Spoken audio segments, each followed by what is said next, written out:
Hello అండి. ఈరోజు నేను బంగాళదుంప చికెన్ కర్రీ చేశాను. ఎలా చేశానో చూసేద్దాం రండి. ముందుగా అయితే నేను చికెన్ తీసుకుంటున్నాను. సో, ఈ చికెన్ చూసారు కదా! మనకి ఇక్కడ సింగపూర్‌లో ఇలానే దొరుకుతుంది. మనకి ఇండియాలో చికెన్ షాప్స్ ఉన్నట్టు ఇక్కడ ఉండవు. ఉన్నా ఎక్కడో ఉంటాయన్నమాట వెట్ మార్కెట్స్.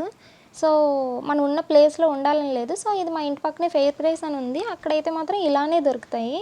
అంటే పార్ట్స్ దొరుకుతాయి గానీ, చిన్న చిన్న పీసెస్ అయితే దొరకవనమాట. మనకి లెగ్ అంటే లెగ్, వింగ్స్ అంటే వింగ్స్, బాడీ అంటే బాడీ, ఏకంగా కోడి కావాలన్నా కోడి దొరుకుతుంది.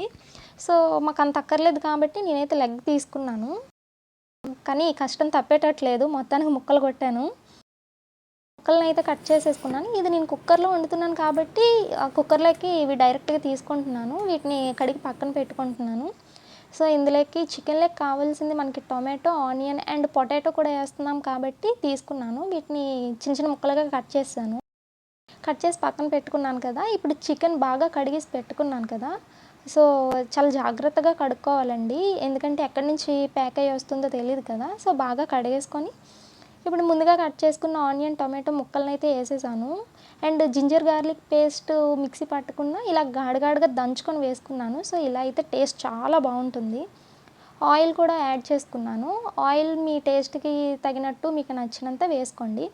అండ్ నాకు కర్రీకి సరిపడినంత సాల్ట్ అయితే వేసుకున్నాను. అండ్ అలాగే పసుపేసుకున్నాను. మేము ఎక్కువ కారం తినం కాబట్టి హాఫ్ టేబుల్ స్పూన్ మాత్రమే తీసుకున్నాను.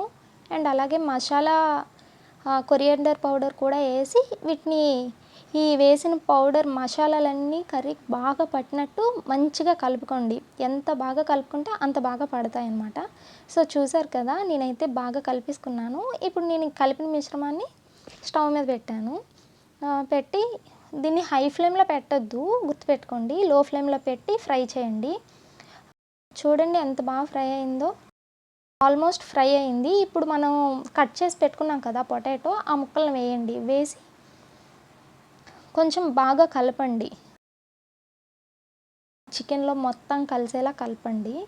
ఎంత బాగా కలిపితే అంత బాగా పడుతుందనమాట. కుక్కర్ మూత అయితే పెట్టట్లేదు. జస్ట్ మూత పెట్టాను. కాసేపు మగ్గనివ్వండి. చూడండి ఎంత బాగా మగ్గిపోయిందో. ఆల్మోస్ట్ మగ్గిపోయింది. చికెన్‌లో వాటర్ అంతా బయటకి కక్కి ఆల్మోస్ట్ ఫ్రై అయిపోయింది.